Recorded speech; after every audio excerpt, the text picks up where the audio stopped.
Bienvenue dans Smart Bourse, votre émission quotidienne sur Bismart for Change pour rester à l'écoute des marchés. Chaque jour, vous nous retrouvez à 17h en direct à la télévision via vos box et dans la foulée en rattrapage, bien sûr, soit en replay sur bismart.fr, soit en podcast sur l'ensemble de vos plateformes d'écoute préférées. Au sommaire de cette édition ce soir, la décision a été prise par Donald Trump. Elle devra encore être validée évidemment par le Congrès et notamment le Sénat, mais nous avons enfin le nom du successeur de Jérôme Powell comme président de la Réserve fédérale américaine. Il se nomme Kevin Warsh. Il faisait partie des candidats potentiels depuis des mois maintenant. Il a été le plus jeune gouverneur de la Réserve fédérale américaine au moment de la grande tempête, de la grande crise financière, un gouverneur entre 2006 et 2011. Kevin Warsh est-il un vrai ou un faux faucon? C'est toute la question et sans doute qu'il faudra quelques prises de parole, quelques meetings également au sein de la Réserve fédérale américaine pour que le marché se fasse une idée un peu plus précise de qui est Kevin Warsh. Aujourd'hui, il a été très faucon dans le passé, s'opposant même à la logique de quantitative easing pendant la période de la grande crise financière. Il est beaucoup plus dovish depuis quelques mois, évidemment, avec notamment une tribune qui a été publiée dans la presse américaine en fin d'année dernière, où il se montre à la fois très critique sur la Réserve fédérale américaine et les différentes missions de la Réserve fédérale américaine, sur le plan de la régulation notamment, et il est un avocat fervent des baisses de taux, dans la lignée de ce que demande un Donald Trump aujourd'hui, évidemment. Pour le côté people, Kevin Warsh et la famille de Donald Trump sont liés. Kevin Warsh étant aujourd'hui l'époux de Jen Lauder, qui est la fille héritière de la famille Lauder, le père de Jen Lauder étant un ami d'enfance de Donald Trump et grand donateur du parti républicain. Voilà donc pour le carnet du jour avec Kevin Warsh. Les marchés accueillent cette nomination, je vais dire sans grande surprise, en tout cas sans mouvement particulier, au terme d'une semaine et d'un mois qui aura été un premier mois de cette année 2026 particulièrement agité. La baisse du dollar, le choc sur les métaux au cours des dernières heures et une rotation peut-être de marché qui est en train de se mettre en place, même si on voit quelques valeurs technologiques encore truster le haut du panier. Nous ferons le bilan de ce premier mois de l'année 2026 avec ce grand tableau de bord des marchés que nous vous proposons chaque dernier vendredi du mois dans Smart Bourse. Nos invités à suivre en plateau, bien sûr. Et puis dans le dernier quart d'heure de Smart Bourse, notre exercice mensuel de décryptage économique avec l'économiste Michel Rumi, et pour saluer la nomination d'un nouveau président à la tête de la Banque centrale américaine, nous évoquerons le lien entre les taux directeurs d'une banque centrale et les taux d'intérêt bancaires notamment. Ce sera à retrouver dans le dernier quart d'heure de Smart Bourse ce soir.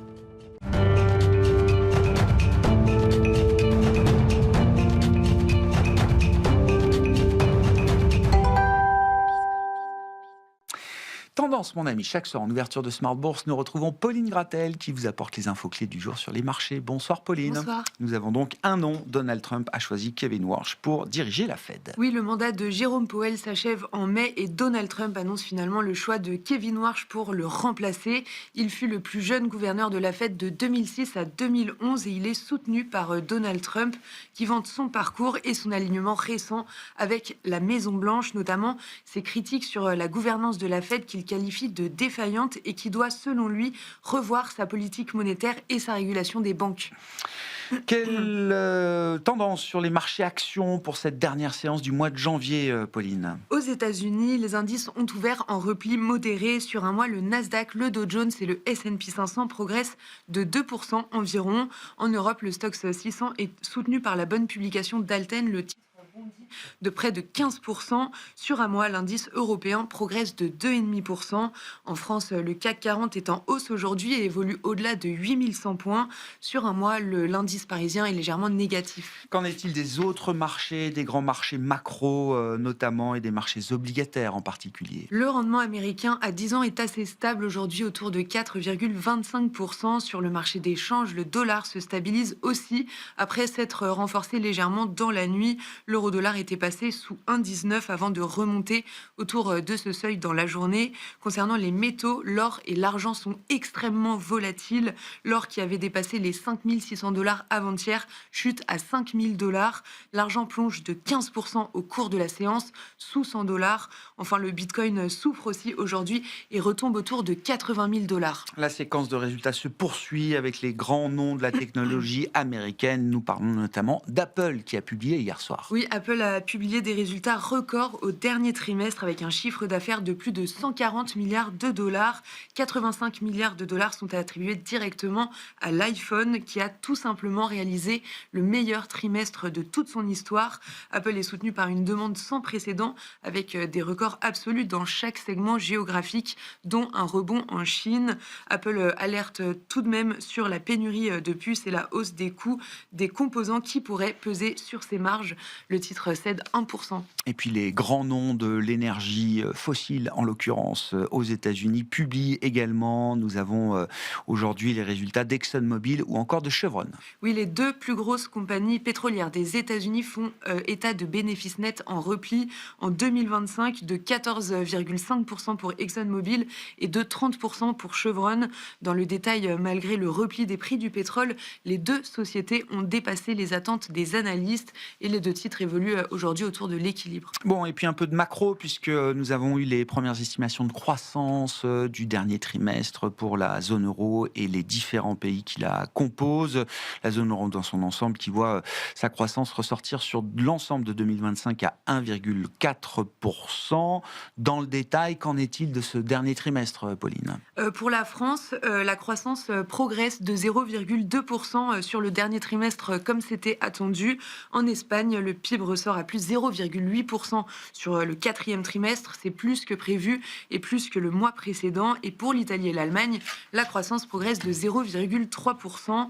Concernant les premières estimations d'inflation pour l'Allemagne, elle s'établit à plus 2,1% et pour l'Espagne à plus 2,5% sur un an en janvier et en données harmonisées. Oui, plus 1,5% de croissance, même pour la zone euro sur l'ensemble de l'année 2025. Quels seront les temps forts demain et la semaine prochaine, surtout à l'agenda des marchés, Pauline ? La semaine prochaine, ce sera la semaine de l'emploi américain pour le mois de janvier. Elle se conclura donc par le rapport officiel sur l'emploi du département du travail. On attend aussi les décisions monétaires de la Banque centrale européenne et de la Banque d'Angleterre, ainsi que les PMI définitifs de la zone euro et les ISM américains. Du côté de la micro aux États-Unis, Alphabet, Amazon, Palantir, AMD et bien d'autres sont attendus. En France, on regardera les publications des banques avec Crédit Agricole, BNP et Société Générale notamment. Tendance, mon ami, chaque soir en ouverture de Smart Bourse, Pauline Gratel est avec nous en plateau et vous apporte les infos clés du jour sur les marchés.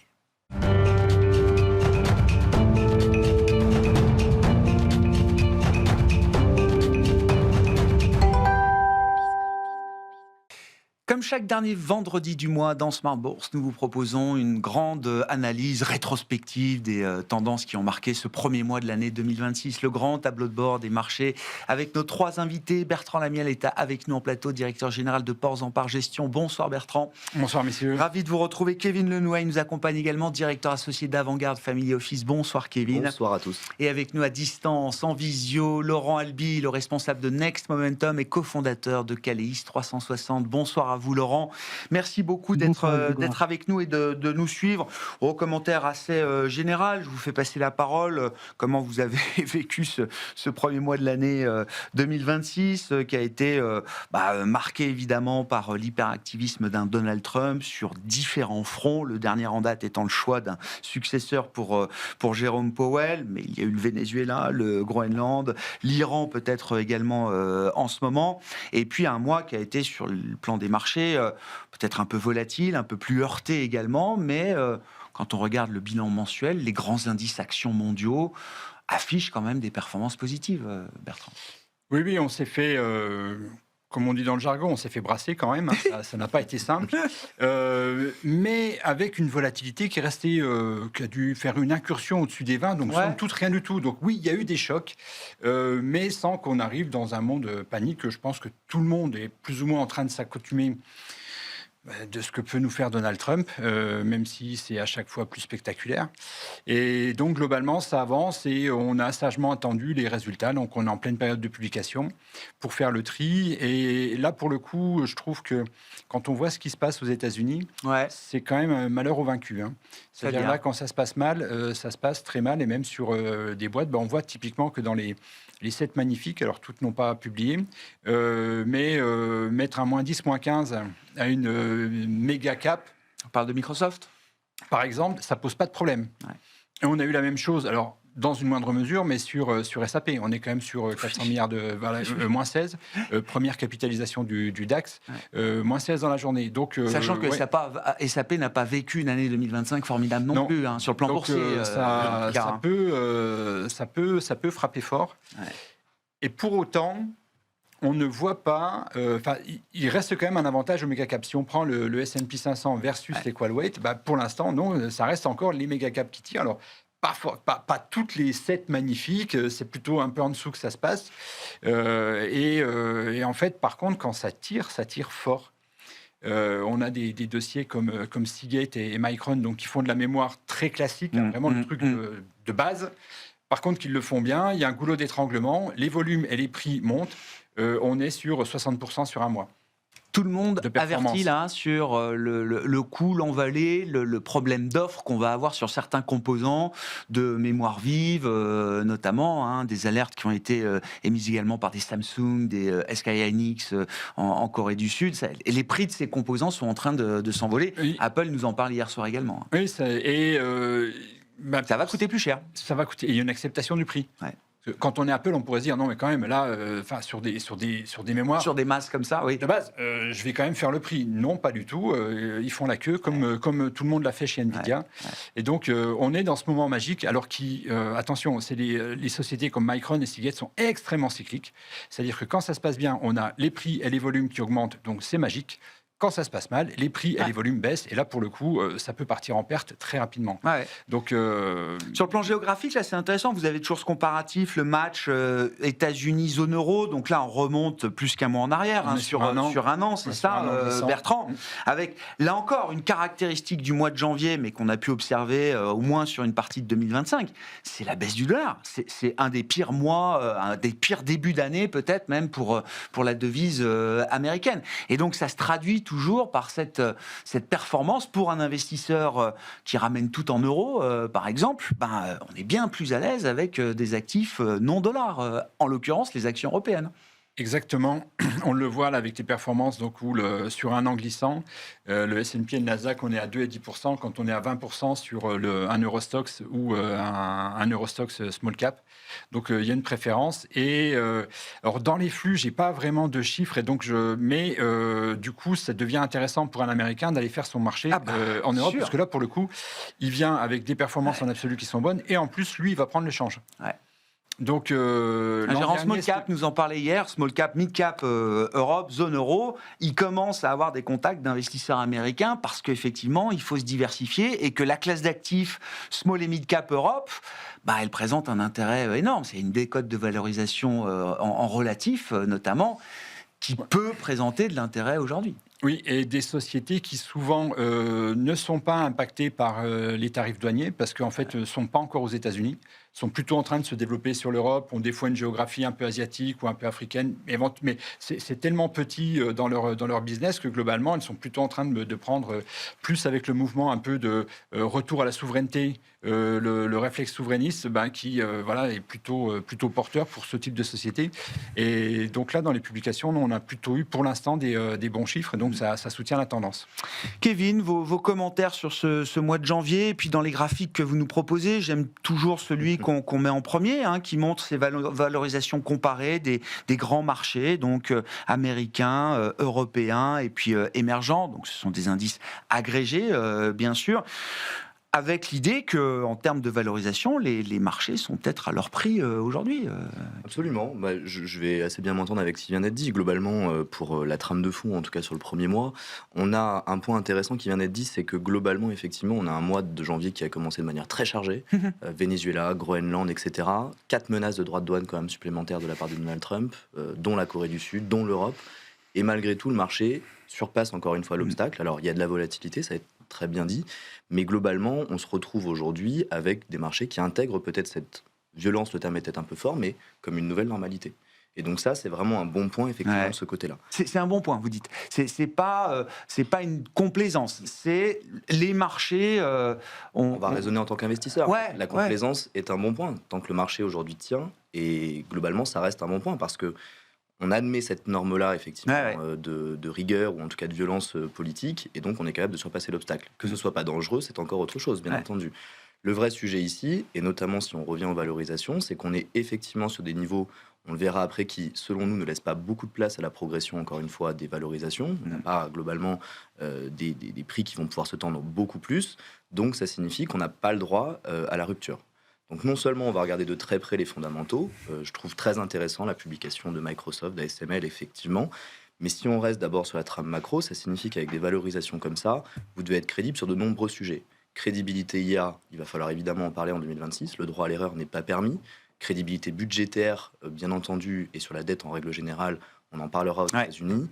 Et puis crédibilité géopolitique, mais ça, à vrai dire, on va pas non plus trop en demander. Puis comme vous le dites, les marchés acceptent ce new normal trumpien. Alors peut-être à leurs risques et périls à un certain stade. On verra. C'est sûr que s'il y a plus de réaction de marché chaque fois que Trump est dans l'excès, comment est-ce qu'on ramène Trump ? Exactement. Comment est-ce qu'on ramène Trump à quelque chose de plus consistant ou de plus confortable ? Exactement. Voilà. Ça pose un autre problème qui viendra après sur la dette, selon nous, effectivement. C'est plutôt le risque de crédibilité qui commence à être entaché. Le fait de passer, on a beaucoup parlé de Taco Trade, et vous le premier. On passe à Tata Trade aujourd'hui. Enfin, Tata, aujourd'hui, ça montre bien que ce marché... Trump always tries again. Exactement. Et il faut rendre hommage à Ethan Harris, qui est un ancien chef économiste de Bank of America, un Fed Watcher devant l'éternel, qui a lui-même écrit cet acronyme que je reprends régulièrement. Donc ça montre bien peut-être... Trump revient toujours à la charge. Mais oui, tout à fait, il reviendra à la charge. Donc ça montre bien ce que vous disiez, c'est une complaisance ou une accoutumance. Donc ce n'est pas bien, mais encore une fois... en tant qu'investisseur, c'est la donne. On peut se dire que c'est la donne, donc autant faire avec. Bon, pour reprendre sur les valorisations, et c'est intéressant parce que vous avez ce graphique aussi qui montre comment c'est décomposé la performance passée. Alors, au sein du S&P 500, vous dites effectivement, le S&P 500 est l'indice le mieux valorisé par rapport à l'Europe et aux émergents. Il n'y a pas de débat là-dessus, mais c'est aussi un marché où, alors j'ai pas la proportion exacte, mais peut-être que 80% de la performance 2025 s'est faite par la croissance des bénéfices aux États-Unis. Absolument. C'est assez différent. On n'a pas. Alors, j'aurais bien aimé avoir le graphique sur l'Europe, mais je sais que sur l'Europe, c'est beaucoup plus d'expansion de multiples que de croissance bénéfice. En fait, c'est plus équilibré. Vous avez raison. C'est ça. Absolument. Alors, la croissance des multiples a été importante en Europe, mais en réalité, quand on fait le découpage, ça reste un équilibre entre valorisation et bénéfices. Et croissance bénéficiaire. D'accord. Effectivement, j'aurais fait un graphique beaucoup plus fouillis pour la présentation. Donc, je suis resté sur le S&P 500, mais ce que ça montre effectivement quand on décompose le marché, c'est que après 2-3 années de progression très forte, qui ont été d'une part au départ sur des augmentations de valorisation, on est maintenant depuis 12 mois à peu près quasiment uniquement dans la progression bénéficiaire, ce qui est très sain. Et c'est la discussion qu'on avait en 2025, loin d'un marché qu'on peut imaginer encore une fois trop cher. Il était déjà trop cher si on fait ce parallèle-là finalement en décembre 2024. Donc ça c'est le bon point. Maintenant j'en reviens à se dire, soit on a une inflation de marché qu'on ne voit pas, et on considère effectivement que les ratios peuvent encore progresser. C'est pas notre point, mais pourquoi pas, bien entendu, et certains le défendent. Soit on se dit qu'effectivement, ça nécessite, comme ça a très bien été dit, que les fondamentaux soient de nouveau excellents pour passer l'obstacle. Et puis ensuite, si on fait encore un découpage plus grand, et on va aller sur les autres marchés tels que vous le souhaitiez, l'avantage, c'est que quand on regarde ça marché par marché, il y a peut-être des opportunités. L'Europe en est une, parce qu'effectivement, sur les valorisations, on voit que ça a beaucoup plus progressé, certes, mais il reste sûrement de la place, parce qu'on a un sujet de régionalisation qui revient, de mon point de vue, et on a surtout des croissances bénéficiaires qui ne sont pas ridicules. Les mid-cap, bien entendu, ça peut être les financières, et puis également par zone, les émergents aujourd'hui reviennent encore un peu plus dans nos portefeuilles, parce que même à considérer qu'il pourrait y avoir une légère tension de valorisation sur les émergents, ne sont pas au niveau américain, bien entendu, mais en relatif, ça reste cher. Et bien, de ce point de vue-là, c'est 17% de croissance des BPR. C'est ça. Sur 2020. C'est là où on a le plus révisé, d'ailleurs, à la hausse, dans les émergents. Ce que l'on dit aujourd'hui à nos clients, c'est que même en cas de contraction légère de valorisation émergente, on a quand même un réservoir fondamental qui est pour nous roi en 2026, qui est présent.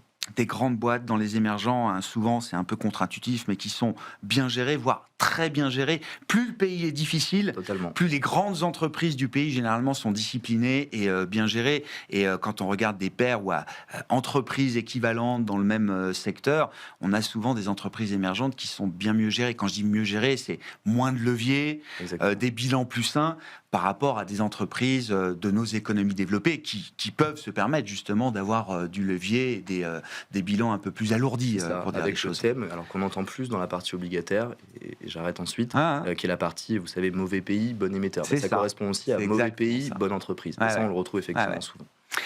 Laurent, vos commentaires, on a esquissé pas mal de sujets, mais je voulais là aussi qu'on reprenne peut-être en graphique avec vous, puisqu'on est en plein dans les publications de la tech aux États-Unis, que ça reste quand même le sujet ou un sujet de 2026. Comment le thème de l'IA va-t-il continuer de se développer? Avec quel segment de marché? Avec quel type d'entreprise désormais? Je voulais qu'on fasse un petit point sur le Nasdaq, peut-être avec vous, Laurent. Oui, alors, beaucoup de choses ont été dites grâce à Bertrand et Kevin. On est dans une séquence sur le Nasdaq depuis le mois de novembre où en fait ça patine, il ne se passe plus grand-chose. Alors, on peut y voir le verre à moitié vide ou à moitié plein. À moitié plein, c'est de se dire que finalement, après la hausse spectaculaire d'avril, c'était bien légitime d'avoir une consolidation sur ces entreprises qui ont tracté à la hausse tout le marché. Et j'ai presque envie de dire beaucoup de bourses mondiales. Après, il y a eu des interrogations légitimes sur les retours sur investissement, les capex, etc. On voit que le marché apprécie de manière différente les différents résultats d'entreprise, même si Microsoft n'a pas complètement démérité, la sanction a été dure. Donc, le verre à moitié plein, ça serait de dire qu'en fait, le Nasdaq se repose. Et encore une fois, il l'a bien mérité. Il est en train de consolider entre 25 000 points et 25 182 points. Et en fait, il se prépare au prochain round de hausse. Ça, c'est pour les optimistes. Ceux qui le sont un petit peu moins pourraient interpréter cette absence de momentum comme un début de phase de distribution.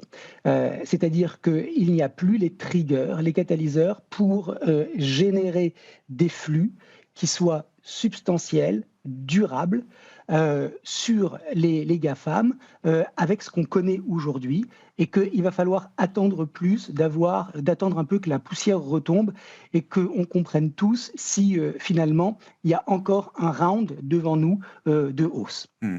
Alors de toutes les manières, même s'il y a une hausse, elle ne sera plus du même acabit que celle qu'on a connue depuis le mois d'avril. Ça, c'est terminé. Je pense qu'on devrait avoir au mieux sur 2026 des marchés, peut-être aux États-Unis, qui vont continuer de progresser, mais j'ai plus l'impression qu'on va avoir une année de consolidation, peut-être de consolidation haussière, que de momentum et de tendance, comme ce qui s'est passé depuis avril. Alors, les niveaux 25 182 en résistance, vous l'avez à l'écran.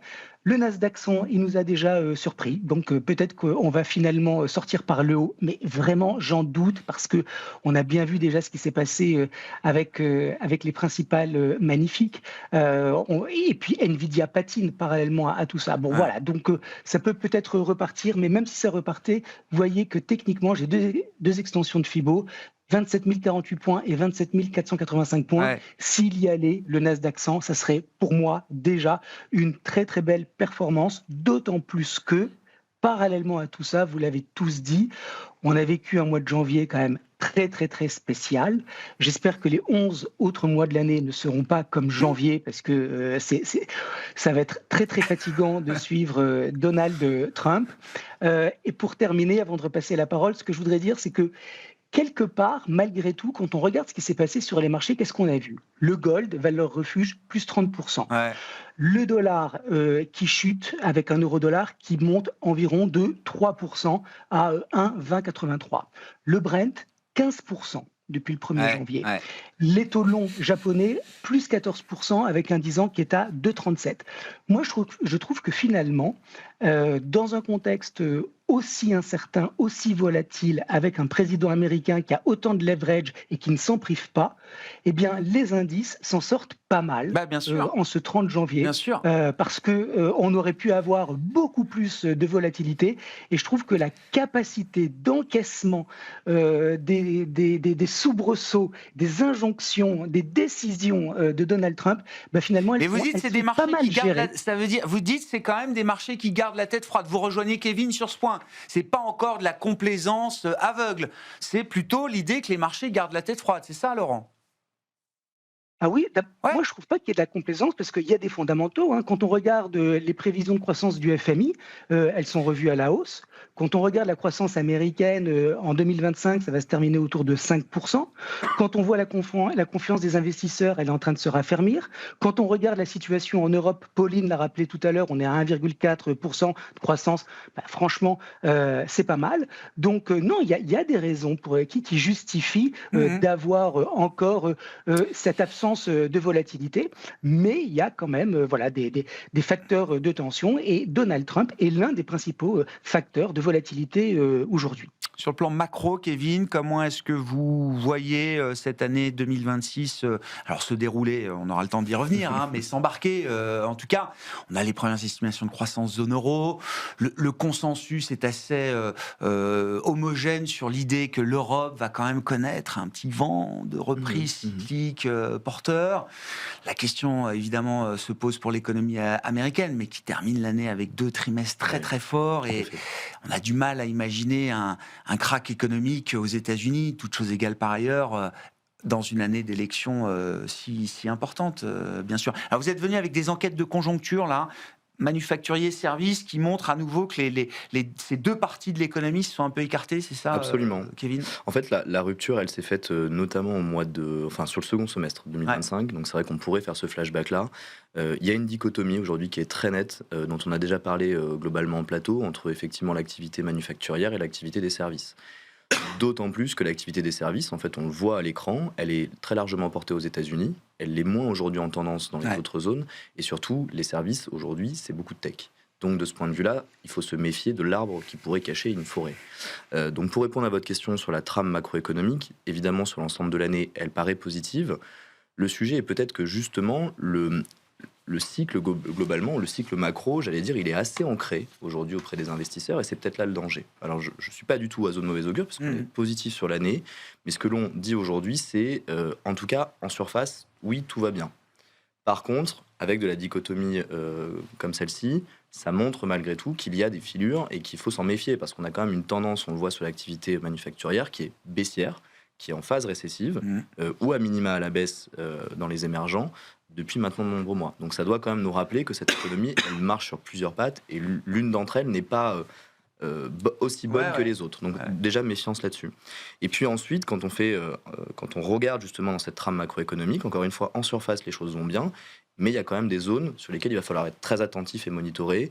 Le consommateur américain ne va pas si bien que ça, ou en tout cas il faut le surveiller, avec des niveaux de défauts notamment qui sont évidemment à regarder, même s'ils s'améliorent, ça c'est plutôt le très bon point. Et la dernière enquête sur la zone euro en termes de taux d'épargne, c'est 15,4% de taux d'épargne en Europe. Rien de quoi se réjouir. Alors ceux qui veulent voir le verre à moitié plein se disent c'est formidable, on a une réserve entre guillemets de dépenses potentielles, mais ça marque malgré tout une prudence. Donc c'est pour ça que je trouve que cela résume bien les choses. Non seulement il y a cette dichotomie à intégrer encore une fois à nos anticipations, et surtout n'oublions pas qu'il y a des zones de danger. Est-ce que c'est une année comment dire, où il faut être cyclique dans les marchés, Bertrand, là, vous venez, alors il y a le palmarès sectoriel en Europe, on voit toujours la banque leader sur un an. Matières premières, c'est ça, MP, Exactement. Bertrand? Et c'est vrai qu'on a beaucoup parlé de l'or, c'est un sujet particulier, les précieux dans leur ensemble, c'est un sujet, mais c'est vrai que Laurent le signalait, c'est un peu la hausse silencieuse du pétrole, alors qui est un peu plus visible avec les événements et les manœuvres autour de l'Iran. Mais oui, le pétrole a repris 15% depuis le début de l'année, alors que c'était dans le compartiment des matières premières, finalement, un segment qui ne faisait plus rien quand les métaux industriels étaient déjà partis. Oui, alors effectivement, on a un marché qui est très cyclique, hein, puisque là, c'est la nouveauté quand même qui est apparue sur la fin de l'année. Ouais. On a vu arriver les matières premières, les utilities, donc là, c'est de l'énergie alternative, solaire et éolien. Et dans l'énergie, ce qui marche bien, c'est aussi, parce que dans l'énergie, il y a aussi du solaire et de l'éolien, plus qu'une Total ou une Royal Dutch. Ça, c'est l'Europe. Donc, il y a l'idée, en fin d'année, le marché a joué la reprise du cycle européen. Exactement. Et c'est la même chose aux États-Unis. Hein. Ouais. On a la même chose aux États-Unis, avec globalement les mêmes ingrédients, mais un pavillon différent aux États-Unis. Et ça, c'est nouveau, parce qu'en Europe, on avait l'assurance, mais l'assurance s'est arrêtée. Enfin bref, donc on commence à avoir une rotation sectorielle. Et ce qu'on voit arriver nous amène à nous gratter la tête en constitution de portefeuille, parce que là, on est quand même que sur des dossiers avec des grosses volatilités. Ouais. C'est-à-dire que l'agroalimentaire, ça là, on ne voit pas le food, on ne voit pas la conso, la santé. La santé, il y a Roche, Novartis, AstraZeneca. Les autres, c'est pas flamboyant. Donc la conso classique, ça va pas. On a cru à un moment donné que l'automobile arrivait avec le recul 2030-2035. Bon, c'est loin d'être évident. Ouais. Donc c'est encore en gestation.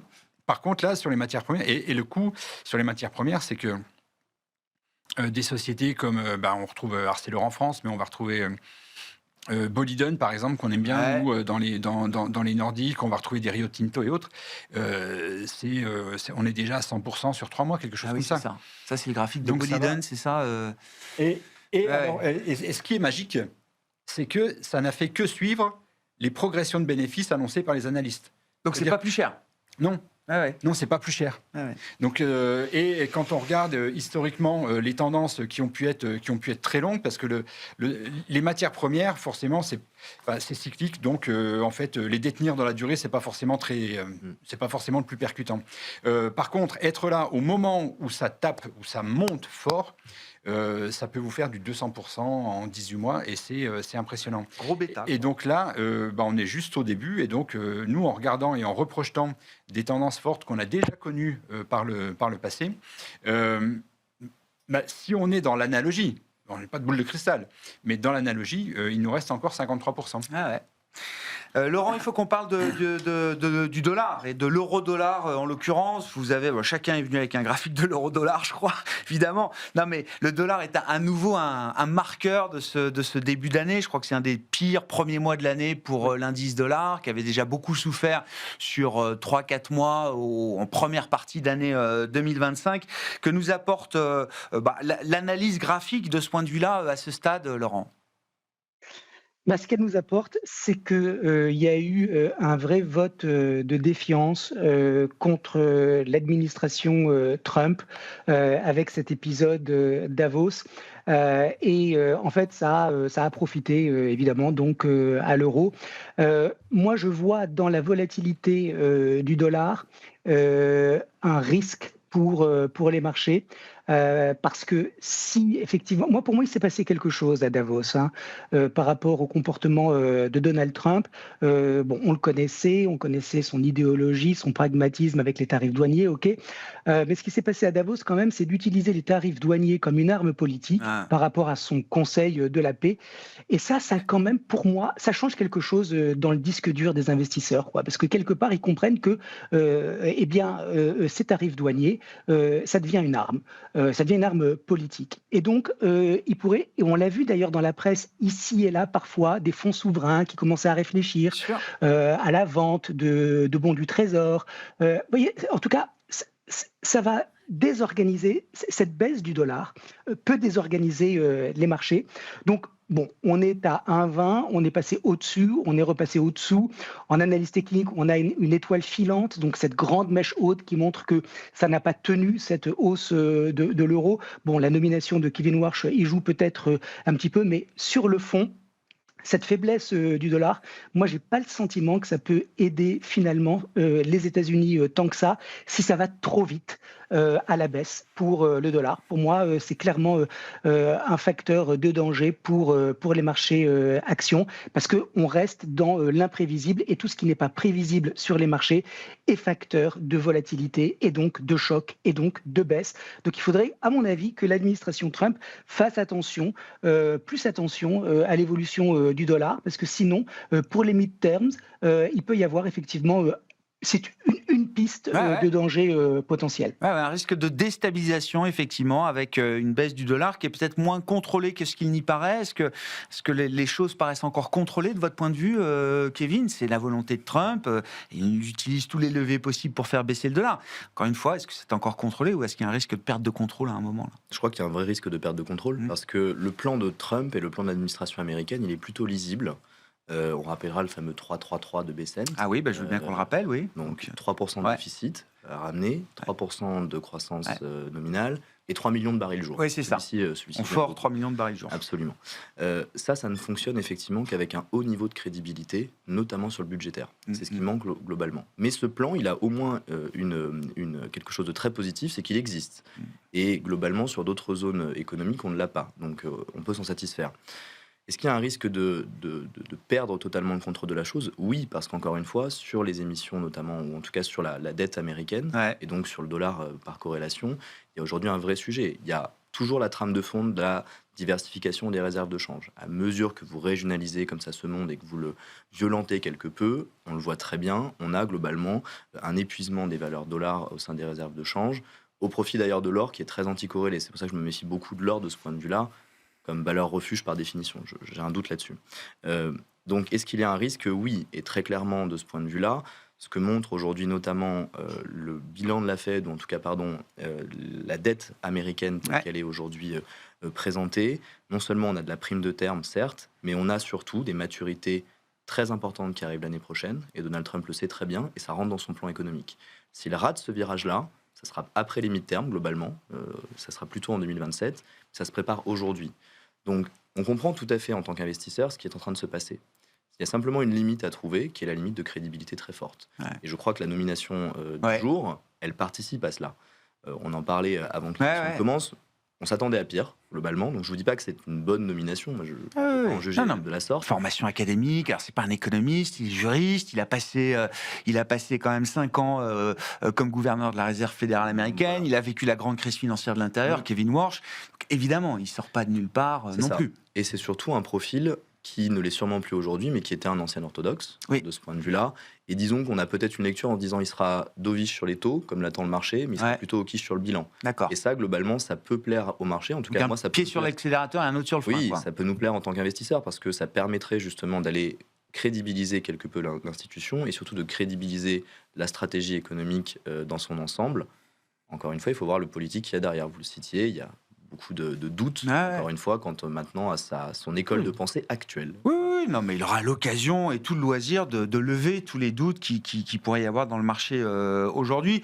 Ouais, un commentaire. Bon, on attend cette nomination depuis tellement longtemps. Bertrand, Kevin Warsh, c'est un nom qui figurait parmi les candidats dès le départ, quasiment. Bon, le marché va apprendre. Qui est Kevin Warsh de 2026 par rapport au Kevin Warsh de 2006-2011, qui était l'époque où il était gouverneur de la Fed? En fait, c'est comme toujours, c'est de la même manière quand on a un nouveau management, c'est les premiers pas, et l'exercice de communication des banques centrales est un exercice quand même subtil. Donc il faudra voir ce que ça donne, parce qu'effectivement, il arrive avec quand même, en termes de lisibilité, clairement, lui, son idée, c'est baisser les taux, mais en même temps, réduire le bilan de la Fed. Donc, ça va faire baisser. Donc, il veut avoir une politique de baisse de taux court, mais son action sur la réduction du bilan de la Fed va avoir une action haussière sur les taux longs. Donc, les cartes au long ton court, les banques vont s'en réjouir parce que c'est de la marge pour elles. Pour autant qu'il y ait du volume, parce qu'en fait, le sujet derrière, c'est le consommateur. assez rapidement. Le consommateur Et les taux longs, l'entreprise. c'est les mortgages. Hein. Voilà, et donc c'est l'immobilier, et donc là, forcément, ça va être compliqué. Ouais. Parce que dans l'indice d'inflation, 30%, c'est ce qui s'appelle le shelter, donc globalement, c'est tout ce qui est autour, Le de la logement. autour du logement et de l'habitation. Donc c'est là où il faudra voir, et on voit bien que Donald Trump, il a quand même un œil sur l'inflation, sans jamais trop la citer, mais typiquement, quand il y a eu, je crois, il y a 15 jours, une sortie sur les data centers. Bon, il en est très loin, mais ça lui va bien parce que c'est les big tech, et voilà, et c'est les fleurons des USA. Par contre, il leur dit clairement, vous avez besoin d'électricité, ne pompez pas l'électricité des Américains. Ouais. Donc débrouillez-vous, Bien sûr. faites vos plans, faites vos usines solaires, éoliennes, faites ce que vous voulez, mais ne venez pas chercher l'électricité dans le réseau, parce que là, il voit bien que voilà, il y a des élections, et donc l'inflation doit à tout prix être contenue. Donc pour revenir à la Fed, on voit bien que ça va être quand même à minima jusqu'au mi-terme, un jeu d'équilibriste. Laurent, vous avez le graphique, bien sûr, comme tout le monde, du 10 ans américain. Est-ce que le risque est plutôt à la hausse à ce stade sur ce 10 ans américain, Laurent?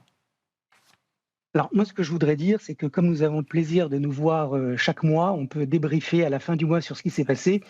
Et ce qui pourrait se passer peut-être au mois de février et ce sur quoi nous pourrions débriefer dans un mois, c'est la hausse des taux aux États-Unis, des taux longs. Pourquoi ? Je ne vais pas revenir sur les propos de Bertrand, je vais plutôt aller dans le bruit ambiant. Et quand je parle de bruit, je parle du pétrole, parce qu'il y a quand même une actualité géopolitique qui est quand même assez tendue, on va dire. Et ça pourrait, on voit bien que le prix du baril, il réagit quand même. Comme je disais tout à l'heure, on a assisté à une hausse d'environ 15% sur le prix. On n'a pas été loin à un moment de $70. S'il y avait un choc politique, géopolitique au Moyen-Orient, le pétrole va monter. Et si le pétrole monte, je ne vois pas comment les taux pourraient ne pas monter. Il y a une bonne corrélation. Pétrole, taux, 10 ans, c'est une très bonne corrélation encore aujourd'hui. Hein. Bah oui, parce que de toutes les manières, tout de suite, ça va remettre sur la table les discussions sur l'inflation.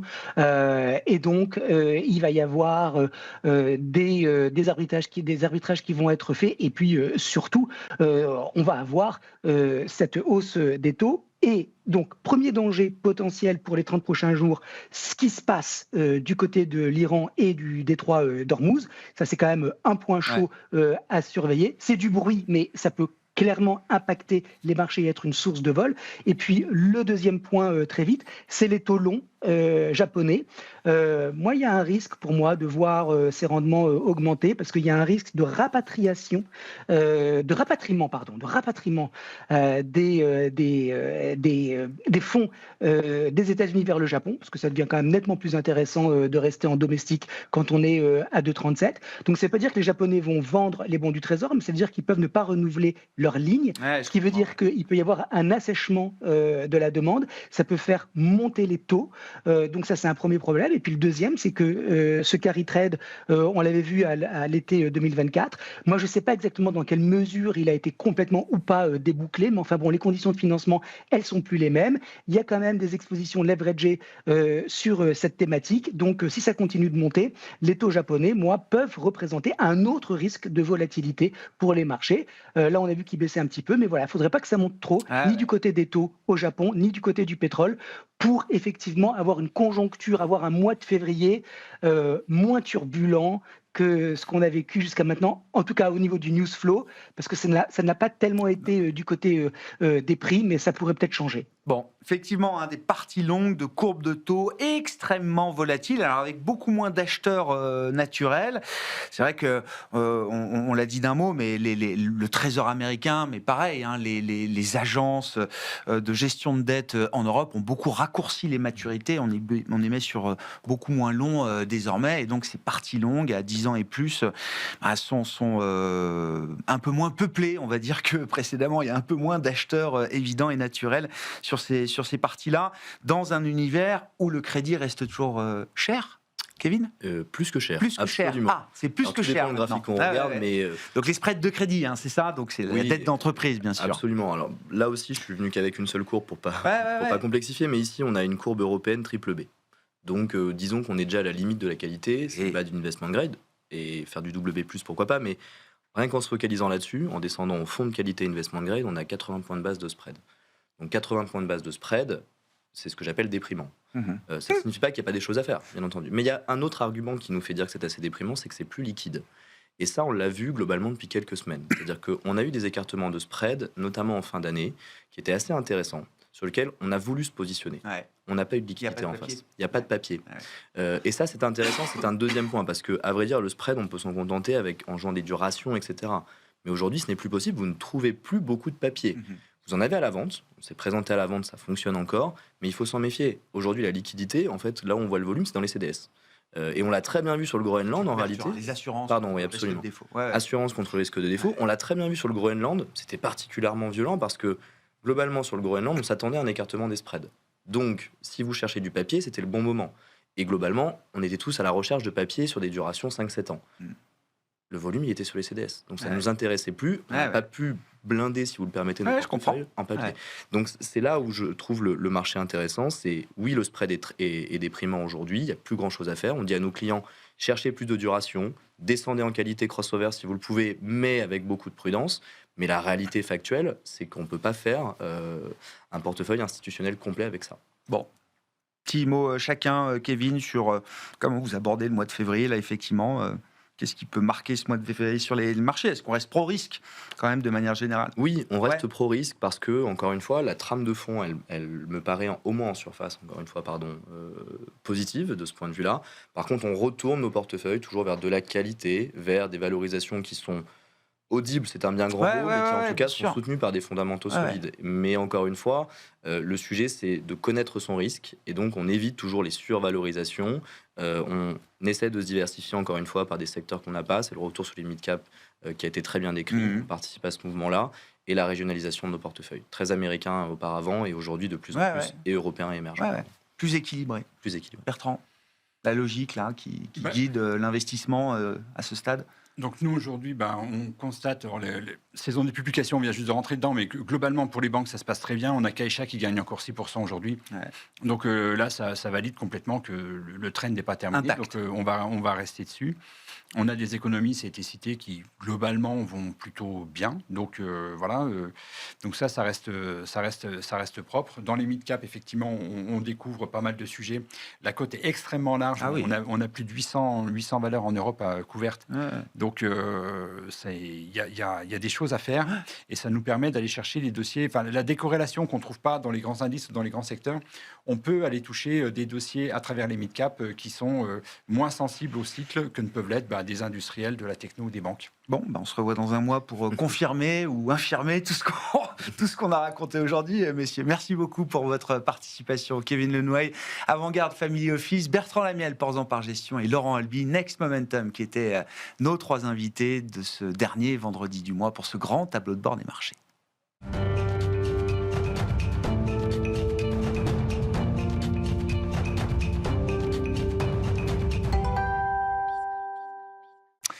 Le dernier quart d'heure de Smart Bourse, chaque soir, c'est le quart d'heure thématique. Chaque dernier vendredi du mois, c'est un exercice de décryptage économique que nous propose l'économiste Michel Rumi, associé de SPAC. Bonsoir Michel. Bonsoir. Merci d'être avec nous. Je précise que SPAC organise en ce moment même la 2e édition des Grands Prix de l'éducation financière qui vise à récompenser des organisations, des institutions, des personnes qui participent au développement et à la diffusion de l'éducation financière. 2e édition donc. Les inscriptions sont ouvertes jusqu'au 20 février. Allez faire un tour sur grandprixeducationfinancière.com si cela vous intéresse. Et les lauréats seront dévoilés le 19 mars prochain à l'occasion des rencontres de l'éducation financière. Mars qui est un mois toujours très tourné vers la pédagogie économique et l'éducation financière en particulier. Et ce rendez-vous verra d'ailleurs comme invité d'honneur Jacques Attali. Tout à fait. Et là, il y a une nouveauté en 2026, il y a ces projets aussi européens qui sont aussi à la mer. Donc voilà. Au niveau européen. Voilà. Dimension européenne pour cette deuxième édition des Grands Prix de l'éducation financière organisée par SPAC. Nous accueillons un nouveau président de la Réserve fédérale américaine aujourd'hui, Michel. C'est donc l'occasion d'expliquer le lien entre les taux directeurs d'une banque centrale et les taux d'intérêt de marché ou les taux d'intérêt bancaires. Tout à fait. Souvent, il y a une confusion qui se passe entre, parmi les professionnels, mais dans les grands publics. Donc, oui, on parle de taux. Les taux. Voilà. Et on ne sait absolument pas faire la distinction. Donc, c'est ça qui est très important parce qu'il y a deux finalités. Ce n'est pas les deux mêmes, on va dire, institutions qui les gèrent. Et donc, c'est ça qui fait que il faut bien expliquer parce qu'on ne voit pas tout à fait les grands mécanismes. Et on voit bien pourquoi M. Powell a été plus ou moins remplacé sous l'initiative de M. Trump. On va dire ça comme ça, on va rester sobre. Bon. De quoi on parle quand on parle? Alors, prenons l'exemple de la Banque Centrale Européenne, ce sera quand même plus proche de nous et ça parlera sans doute à plus de gens. De quoi parle-t-on quand on parle de taux directeur à la BCE? Alors, en fait, la principale mission de la Banque Centrale Européenne, c'est la stabilité des prix. Et en gros, donc, elle doit. Et la stabilité des prix, c'est le fait que l'inflation ne soit inférieure ou tout proche de 2% en moyen terme. Simplement, d'une certaine manière, cette inflation est, on va dire, sous-tendue par des prix de la monnaie. Et justement, la monnaie, ce qu'il faut bien saisir, c'est que c'est un bien particulier, parce que c'est le seul qui permet de faire les échanges. Les autres sont un peu plus compliqués. Et donc, la Banque centrale utilise ces taux directeurs pour justement mettre en œuvre la politique monétaire, c'est-à-dire mettre la juste quantité de monnaie en circulation pour permettre à l'activité économique d'être optimale. Et donc ça, c'est ce qu'il faut bien voir. Et qu'est-ce qui s'est passé? Récemment, sur ces 5 dernières années, il y a eu la pandémie de la Covid-19, il y a eu, on va dire, la crise énergétique, les prix ont commencé à monter, et donc la Banque centrale a, on va dire, remonté ses taux directeurs pour justement renchérir un peu le prix de ce bien particulier. C'est ça, le coût de l'argent, le loyer de l'argent. Exactement. Et donc ça, on a voulu ralentir la demande de monnaie parce que c'est trop cher, tout simplement. Et donc du coup, ça a été son rôle, entre guillemets. Bon, monter les taux, c'est ralentir la demande de monnaie. Baisser les taux, c'est essayer d'inciter ou d'accroître la masse et la demande de monnaie. Tout à fait. L'activité. Quelle est la différence fondamentale entre donc, ce taux directeur banque centrale, celui de la BCE en l'occurrence, et un taux d'intérêt bancaire, Michel? Alors, le taux directeur s'applique uniquement aux banques commerciales. Il ne s'applique pas directement aux ménages et aux entreprises. C'est la première, on va dire, différence fondamentale. Et les taux d'intérêt bancaires, c'est ceux auxquels on est confronté en tant que ménage, en tant qu'entreprise, lorsqu'on fait un crédit pour l'investissement, pour l'immobilier, pour la voiture, etc. Et ce taux d'intérêt bancaire intègre beaucoup plus de paramètres, dans la mesure où, bien sûr, il y a la durée du prêt, mais également aussi, c'est le coût de ressources de la banque, c'est-à-dire plus ou moins le coût de refinancement auprès de la Banque centrale, la durée du crédit, je viens de le dire, et puis également la marge. Donc, ce qui fait qu'on peut très bien avoir un taux directeur à 3-4%, et puis avoir un taux... Tout à fait. Et c'est ça qui est bien, parce qu'on dit que le taux est directeur parce qu'il oriente les taux d'intérêt bancaires, mais ne les détermine jamais mécaniquement. Concrètement, quel est ce lien, cette relation, et comment se transmet justement le taux directeur au taux d'intérêt bancaire? Alors, c'est ça qui est très intéressant, parce que ce qu'il faut bien voir, c'est que ça ne se fait pas, on va dire, de façon automatique. Tout le monde ne s'endette pas à court terme, à moyen terme ou à long terme. C'est une courbe des taux d'une certaine manière, et ça commence toujours par le petit à court terme pour aller à long terme. Et ce qu'il faut bien voir, c'est que ça commence toujours par le taux d'intérêt sur le marché interbancaire, mais il y a aussi, ce qu'il faut bien saisir, c'est qu'une banque, c'est une entreprise. Elle fait le commerce de l'argent, pour faire simple. Et donc, elle aussi, elle a des contraintes de clientèle. Elle doit les satisfaire. Elle sait que si elle met le prix trop cher, elle a moins de clients. Donc, elle a tous ces aspects-là.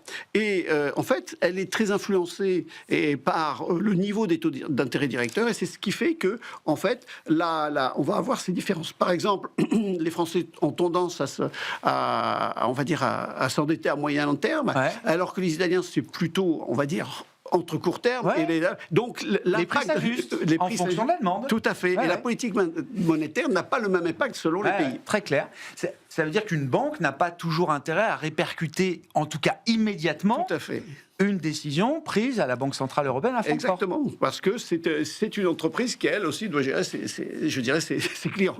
Ouais. Bon, est-ce qu'on peut prendre l'exemple d'un ménage, effectivement, peut-être pour un peu mieux comprendre ce mécanisme, parce que vous le disiez, les taux directeurs de la Banque Centrale ne sont pas destinés aux particuliers, aux ménages, ni même aux entreprises, mais à la fin de la journée, c'est quand même bien ce qui est décidé à Francfort qui se répercute sur le projet d'un ménage. Tout à fait. En fait, ce qu'il faut voir, c'est que il n'y a pas si longtemps, les taux d'intérêt directeurs étaient relativement bas, voire négatifs. Et donc, ce qui s'est passé, c'est que donc les banques commerciales ont mis des taux d'intérêt bas, et donc ça a favorisé notamment l'activité économique et notamment le boom immobilier. Donc du coup, il y a eu une forte demande, et donc tout cela a favorisé l'activité du marché immobilier.